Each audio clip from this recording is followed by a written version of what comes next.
nice airplane, but it's rocky. Any questions? We had some great economic numbers come out. As you know, we're doing very well economically. A lot of factories are being built all over the country and all of that, but very strong numbers came out. Go ahead. Can you give us an update on what took place in South Florida today, those talks between the U.S. and the Ukrainians? Well, they're going along, and they're going along well. We want to stop people from being killed. Doesn't have much to do with us, but I'd like to see if we could save a lot of souls. A lot of people are being killed. Last month, we had 27,000 people killed in that ridiculous war that should have never happened. It would have never happened if I were president. Have you spoken with Rubio and Witkoff since that meeting? Yeah, I've spoken to them, and they're doing well. Ukraine's got some difficult little problems. They have some difficult problems, but I think Russia would like to see it end, and I know Ukraine would like to see it end. You just said that Ukraine has a little bit of problems. Well, what are we have those a corruption problems? situation going on, which is not helpful. And is that impeding the peace talks? I said it was going on for 3 years, right? Didn't I say it? For 3 years I said it, so I was way ahead of schedule. But I think that there's a good chance we can make a deal. Mr. President, on Venezuela, can you tell us more about why the airspace above Venezuela should be considered closed? Because we consider Venezuela to be not a very friendly country. They send millions of people really in, probably a number in excess of that. And a lot of those people shouldn't be in our country, from jails, from gangs, from drug dealers, from all of the people that came into our country shouldn't have been in our country, causing a lot of problem. Does your warning and drugs. Does your warning mean that an airstrike is imminent, or should we not read it that way? Don't read anything into it. The New York Times reported that you had a phone call with Maduro. Did you? I don't want to comment on it. The answer is yes. And can you tell us a little bit No, about I can't do that. Mr. President, Would you say it went well? I wouldn't say it went well or badly. It was a phone call. Yeah. Can you talk a little bit about the strikes and the controversy around Secretary of Defense Pete Hegseth? I don't know anything about it. He said he did not say that, and I believe him 100%. So you don't know if there was the second strike to kill the two men after they ran through the first strike? He said he never said that. Would you be okay with that if he did?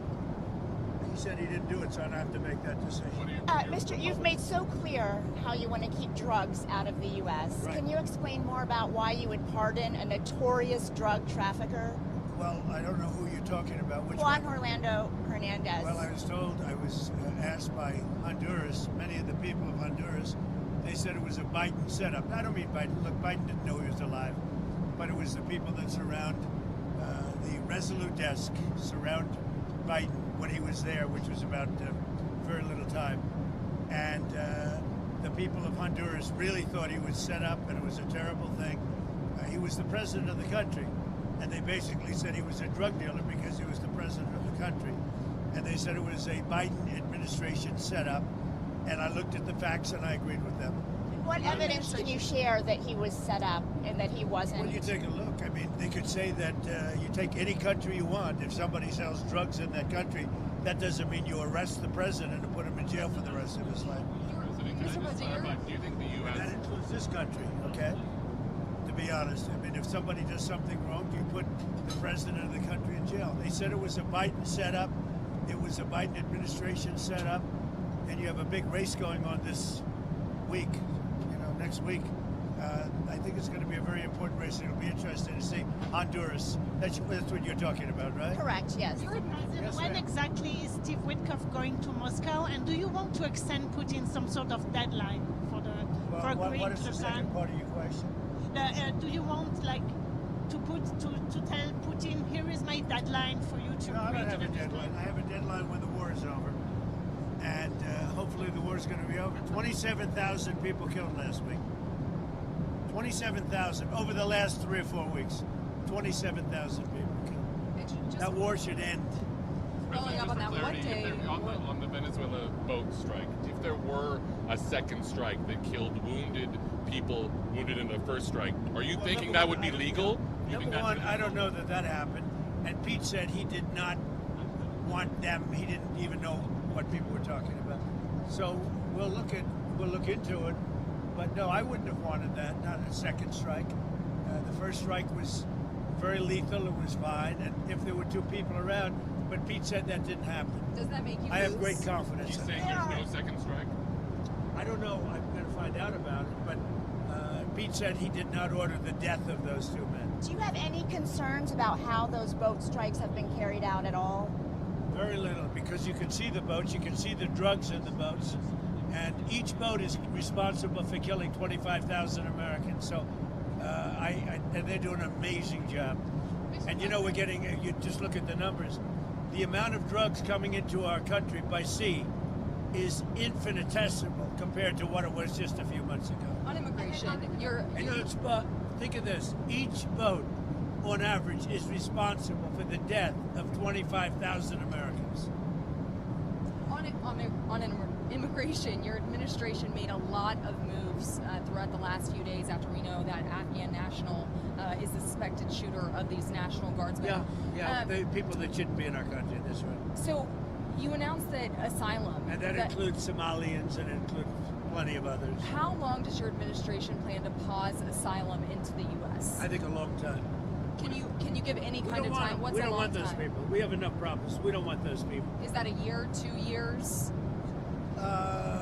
No time limit. And then But it could be a long time. you said that We don't want those people. Do you understand that?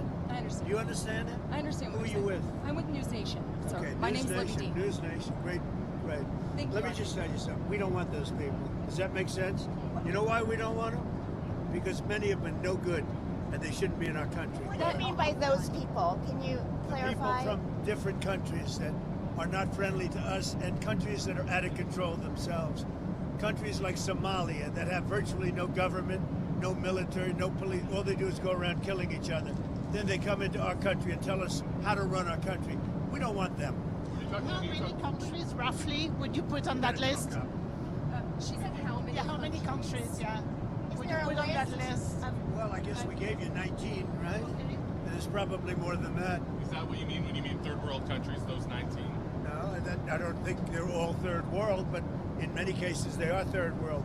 They're not good countries. They're very crime-ridden countries. They're countries that don't do a good job. They're countries that don't register from the standpoint of success. And we, frankly, don't need their people coming into our country telling us what to do. When you talk about And I'm talking denaturalization, about like Somalia, where you have a congressman goes around telling everybody about our Constitution, and yet she supposedly came into our country by marrying her brother. Well, if that's true, she shouldn't be a congressman, and we should throw her the hell out of our country. Off of that, in that same post, you mentioned Tim Walz, and you called him what many Americans do find an offensive word, retarded. Do you stand by that claim of calling Tim Walz retarded? Yeah, I think there's something wrong with him. Absolutely, sure. You don't think that? You have a problem with him? You know what? I think there's something wrong with him. Anybody that would do what he did, anybody that would allow those people into his state and pay billions of dollars out to Somalia. We give billions of dollars to Somalia. It's not even a country because it doesn't function like a country. It's got a name, but it doesn't function like a country. Yeah, there's something wrong with Walz. And Mr. President, you said that you might denaturalize some American citizens. Can you talk about I mean, people that are in here that shouldn't be here? well, that became Americans? Are you trying We'll to revoke see. their I mean, citizenship? yeah, we have criminals that came into our country and they were naturalized maybe through Biden or somebody that didn't know what they were doing. If I have the power to do it, I'm not sure that I do, but if I do, I would denaturalize absolutely. what do you mean by Yeah, do you have a question? Yeah. what do you mean by reverse migration? It means get people out that are in our country, get them out of here. I want to get them out. We got a lot of people in our country that shouldn't be here, and they came in through Biden, and he was the worst president in the history of our country. But the single biggest thing he did was allow millions of people into our country that shouldn't be here. Drug dealers, prisons were opened up and allowed to come into our country. You take a look at the people that were allowed to come into our country. We're paying a big price for it, and we will for years to come, including the recent killer of two wonderful National Guards people. And I'll tell you what, that animal should not have been allowed to come into our country. Thank you very much, Andrew everybody. Wolf, Thank you. Have you spoken with Andrew Wolf's family? And can you give us an update on I his have condition? spoken to both families. Well, I mean, I can give you an update. They're devastated. Does that make sense to you? Of course. They're devastated. Can you give us an update on Andrew Wolf's condition? Well, as you know, the one is no longer with us. And Andrew is fighting for his life. And his parents are unbelievably great people, highly religious people, and they're praying, and they want everybody to pray for Andrew. And he has a chance to make it, but he is, his mother and father, they were so unbelievable. They were so positive. From West Virginia, great state. I spoke with Sarah's parents too, and the only thing I can say, they were devastated. Do you plan They to bring can't them- even believe it. It could happen. It's absolutely devastating, of course, to lose your children. Do you plan to bring the Beckstroms to the White House? Do you plan Yeah, I do. to? I do. And I've already suggested it. I said, when you're ready, because it's a tough thing, come to the White House. We're going to honor Sarah. And likewise with Andrew, recover or not, we're going to honor And her. Mr. I just have President, one more question about Witkoff, because you mentioned, and this was asked previously, can you tell us what day Witkoff is going to meet with Putin? And then on that, is that meeting... Sometime next week. Okay, you don't have it. Is it early next week, late next week? Okay, I Sometime understand. next week. And Mr. President, on health care, because it's so important to so many Yeah. Americans, You know, wanted one to... of the reasons that healthcare can work is because of what I just did with favored nations. You're going to have drug prices coming down 500, 600, 700% because of me. And you wanted In to... other words, we're going to have the lowest drug prices, tied for the lowest drug prices anywhere in the world. It's called favored nations, and you don't talk about it. It's probably the biggest thing to happen in medicine in the last 100 years, and it can have a huge impact, positive impact on pricing for healthcare. What about What healthcare? What about decision on picking a new Fed chair? Are you any closer on that right now? I know who I'm going to pick, yeah. You say Kevin Hassett? I'm not telling you. We'll be announcing it. Thank you very much, everybody. Thank you, Mr. President. This is a rocky flight. We're going to get out of here before something happens. They asked about my MRI. MRIs are very...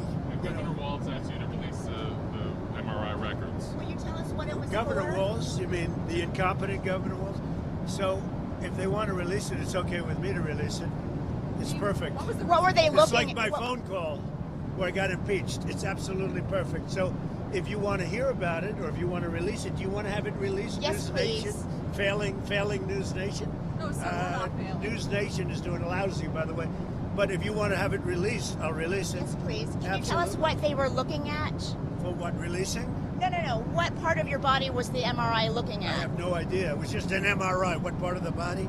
It wasn't the brain because I took a cognitive test and I aced it. I got a perfect mark, which you would be incapable of doing. Goodbye, everybody. Thank You Mr. too. President. Thank you, Mr. President.